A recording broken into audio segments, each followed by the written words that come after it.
What are your benefits of learning with something like the rock strategy? Well, the returns are the highest returning rule-based strategy that I have within my complementary strategies, and it's also by far the largest or highest returning rule-based strategy that I've ever seen. I mean, keeping in mind, I am in this industry. I'm very aware of what any other trade is out there. As a matter of fact, I help design a lot of the other trades that are out there. I know what's around. I know how they work. And this by far is just the highest returning strategy over time. Doesn't say it has the highest win rate, but it's got the highest returning over time. The bigger benefit is learning.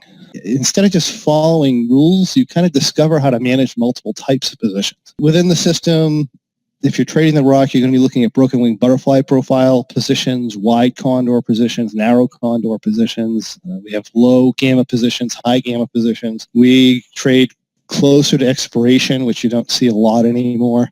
We see a lot of butterflies within the money calls. We sometimes do butterflies without the money calls. Sometimes we scale into positions. It all depends on what our tests are telling us within the marketplace.